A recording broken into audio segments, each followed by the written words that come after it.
Forbes India, CNBC-TV18 present India Inc. on the Move. Smart Manufacturing, powered by Rockwell Automation. Welcome back to Forbes and CNBC-TV18 present India Inc. on the Move. Smart Manufacturing, powered by Rockwell Automation. As we know, semiconductors are essential to almost all sectors of the economy, including aerospace, automobiles, communications, clean energy, information technology, and medical devices, etc., etc. In fact, semiconductors and displays are the foundation of modern electronics, driving the next phase of digital transformation under Industry 4.0.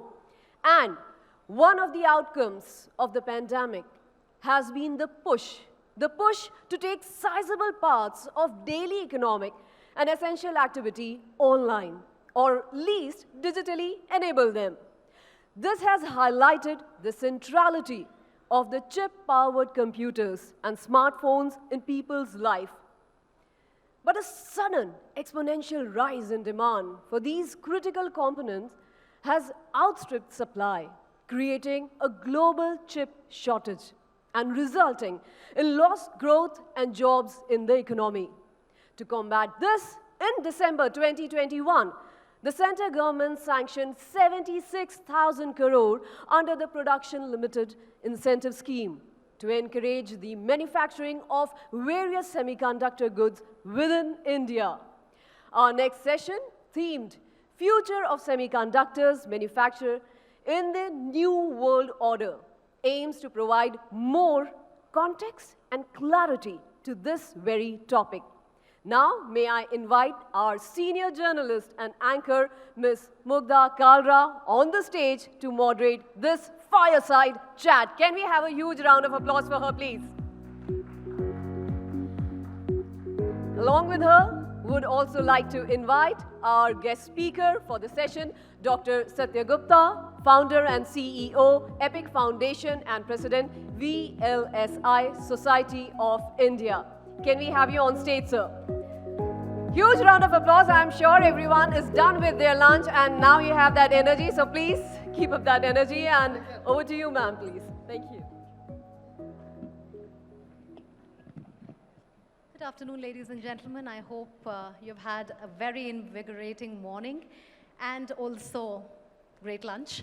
And you're all set to listen to Dr. Gupta talk about semiconductors and, of course, taking the conversation forward about what actually is happening in the industry globally. Collaboration seems to be the buzzword. And without collaboration, as we were talking, nothing is possible. But topic of our discussion, future of semiconductors manufacturing in the new world order. And my first question obviously is about the demand globally and in India. And what are the key drivers do you see and the readiness from Indian manufacturing end? Good afternoon, everybody. And I think our anchor did an excellent job of introducing the subject and the importance of the semiconductor in our day-to-day life, not just the sectors which she mentioned, but everything we do today. Every 5 minutes, we touch some basically device or equipment which uses semiconductors, right? So it has become an essential part of our life. And a lot of people talk about the pandemic, chip shortage. So one good thing it has done, now you talk to any basically non-technical person also, he asks, chip shortage ka kya ho raha hai, right? When is the chip shortage going to end? So it has basically created a lot more awareness about the semiconductor in our lives, right? And obviously that also made the government realize the semiconductor is not just a technology. The topic of this conference is India on the Move, right?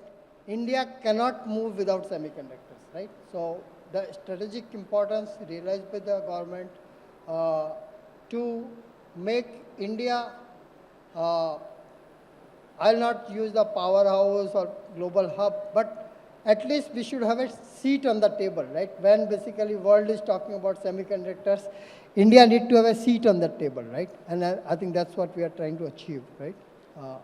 Now, you asked about the markets. I'll just share some basically data. Today in India, we consume about 180 to 200 billion dollar worth of electronics consumption, right? Out of that, basically about $25 billion are basically semiconductors which get consumed in India, right? And today, almost manufacturing is almost zero. Even the semiconductor products which use the manufacturing facility is also very minuscule in the nature, right? So if India has to basically realize its potential, Prime Minister always talks about $1 trillion digital economy, right? $1 trillion digital economy is not going to happen without electronics and semiconductors, right? I think those are the two essential drivers for basically future economy. Demand is very high. We have one of the world's largest market.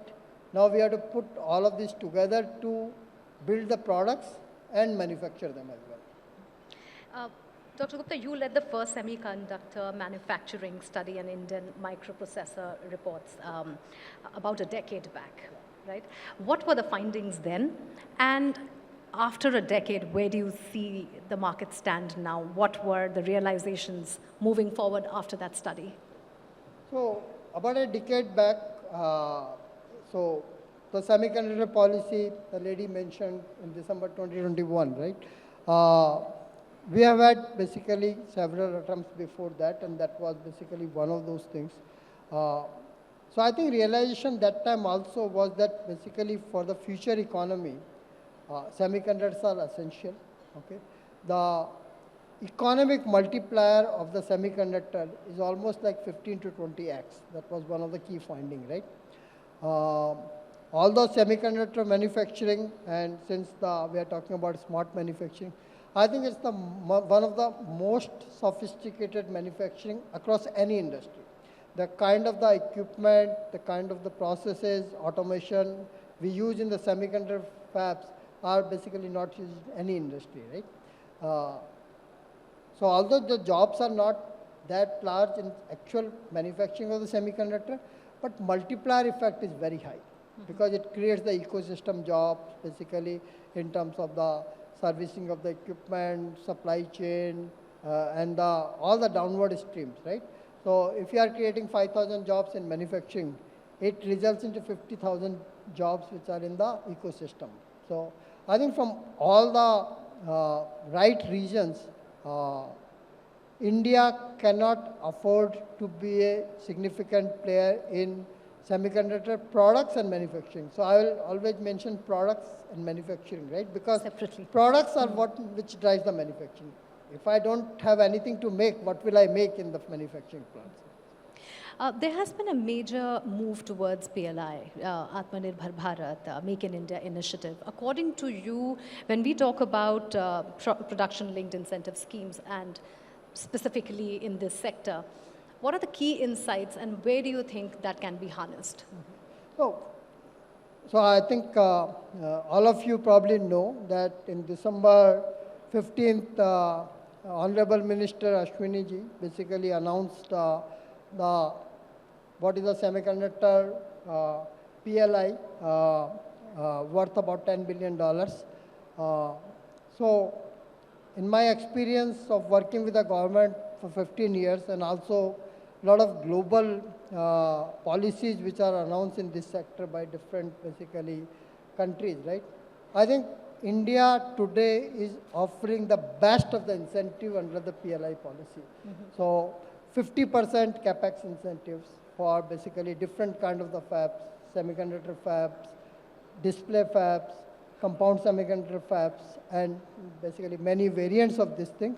I think no country is offering what incentive under this policy are being offered. A lot of you might have heard about recently USA signed up the CHIPS Act, right? About $50 billion. I think the type of incentive India is giving, it far exceeds the CHIPS Act also, right? And we are talking about USA, right? So I think that will certainly bring the, we hope that large Indian business houses as well as the global players will come and make the manufacturing. And I especially mentioned the large business houses from India because semiconductor manufacturing is very high capex game, right? And very risky investment. So people who have the large sustenance power need to be there. They become the key stakeholders. So Tata's, Ambani's, Adani's, Vedanta, I think these type of the players have to start playing a role into this thing. And as part of this thing, Vedanta has already expressed their interest to set up a semiconductor plant as well as a display manufacturing plants as part of this policy. Secondly, this PLI scheme is not only for manufacturing. They are covering a more holistic development of the semiconductor ecosystem in the country, right? Which includes obviously manufacturing, but product design, right? There is a scheme under the PLI called DLI, Design Link Incentive, where basically government is putting couple of thousand crores to incentivize product development, right? There is a scheme called C2S, which is basically for talent building and supporting the research into academic institutes, right?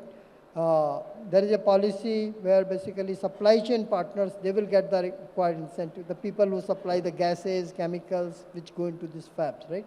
So compared to the previous effort, this is much more holistic approach and I think very simple way of basically giving these incentives, not that if you invest, then 3 years later we'll give the incentives, it's upfront.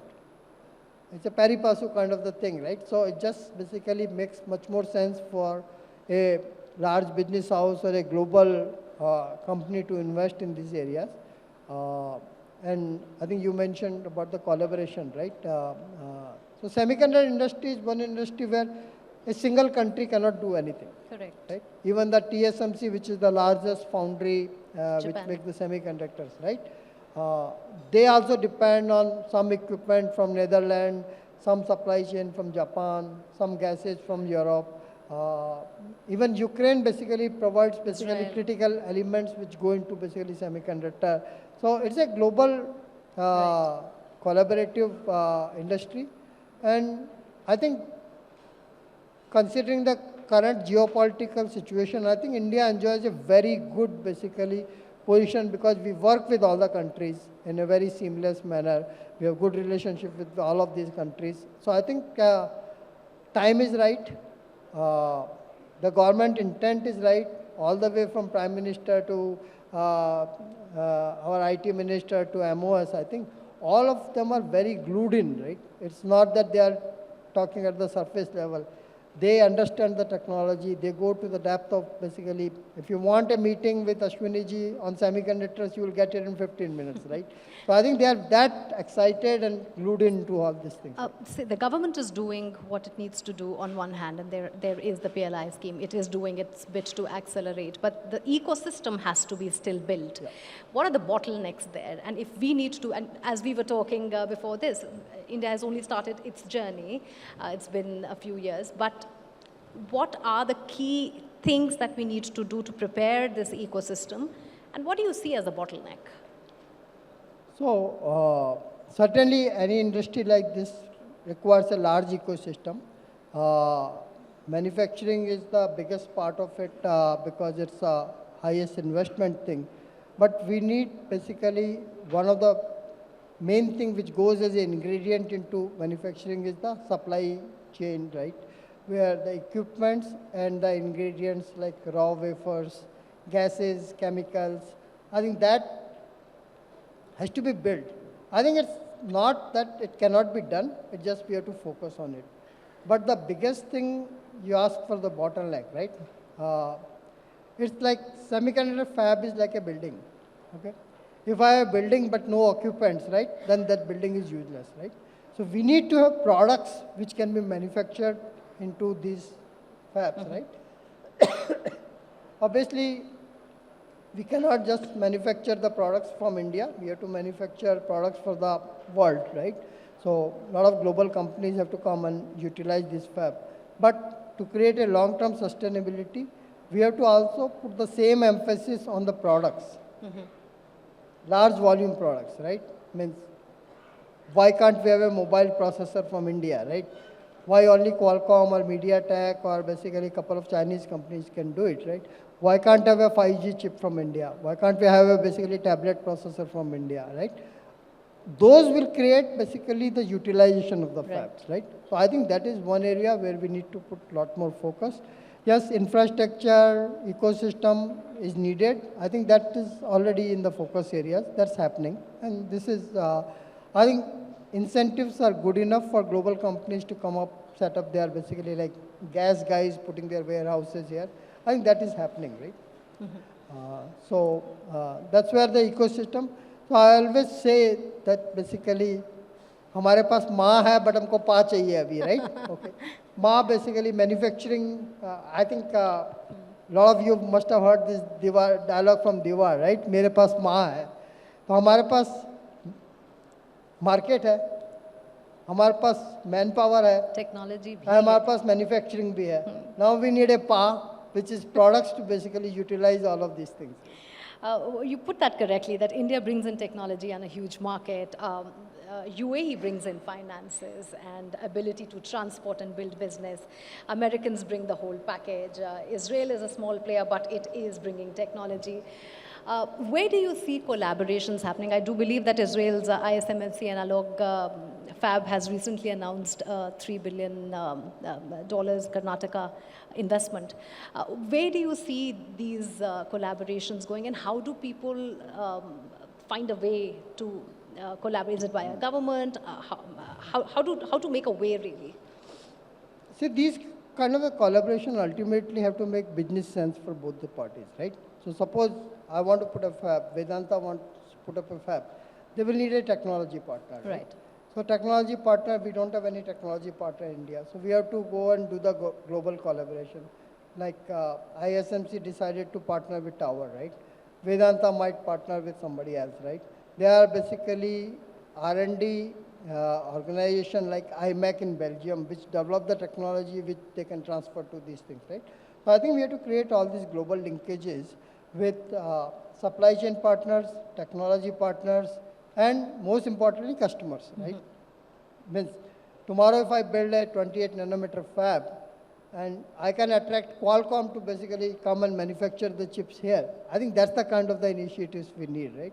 So technology, supply chain, and the customer, I think in all the three areas, we need to have the right collaborations. Right?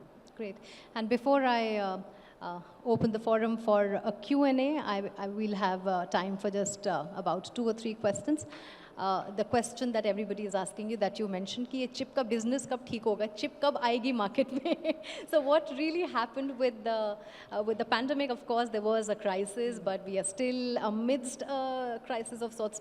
When do you think that is going to get sorted? Yeah, so everybody last 2 years have been talking about the chip shortage because it impacted a lot of businesses, right? But the way we are seeing in the semiconductors, right? At a broad level, by Q1 or Q2 of 2023, we will have more supply than demand, okay? But that does not solve all the problems because most of the new investments are going into the advanced technologies, right? But when we have products, let's say industrial products, right? They need older, robust technologies, right?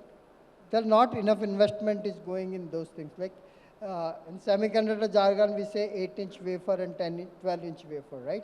So most of the new investments are going into 12-inch wafers, right? And there's not that much investment in 8-inch wafer, right? So I was talking to one of the person from Rockwell just before that, right? A lot of companies are making these products end of life, right?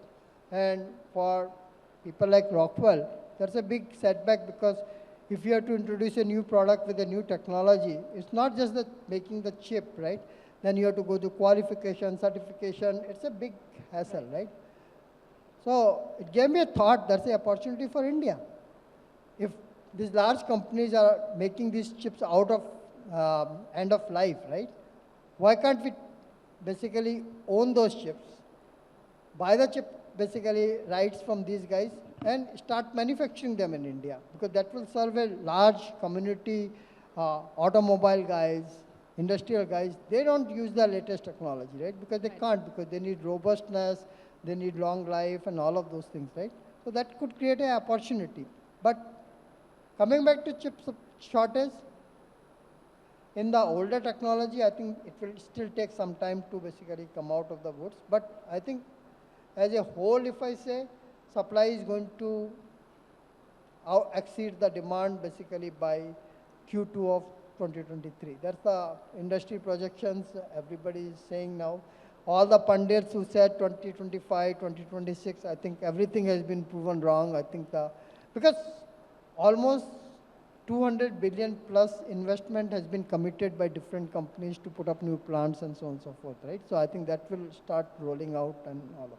That's a hopeful note to conclude our session at. Thank you so much for all the wonderful insights. And, I just want to mention a few more things, right? Just since basically companies like Rockwell make a lot of electronics product, right? Which ultimately use semiconductor products, right? So one thing to make the semiconductor dream a reality, we need to build much more electronics products out of India, right?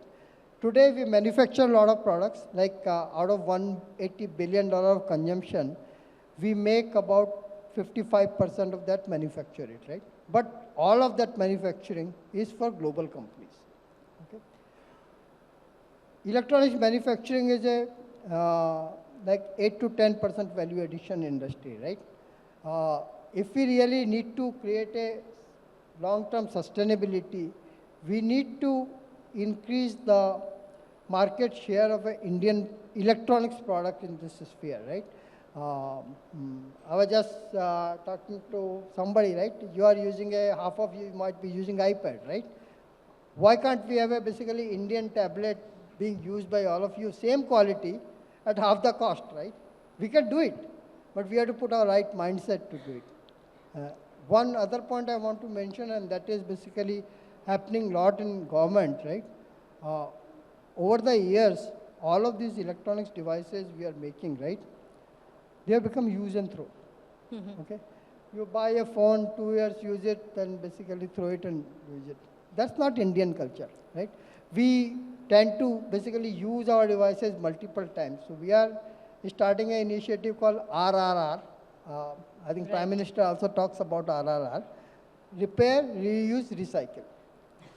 Well, that's a fantastic note to end our discussion at. Repair, recycle, and reuse, repair, recycle. The triple R that is also taught in schools. Thank you so much, Dr. Gupta, for that wonderful pleasure, chat. right. Thank you, everybody. Thank you.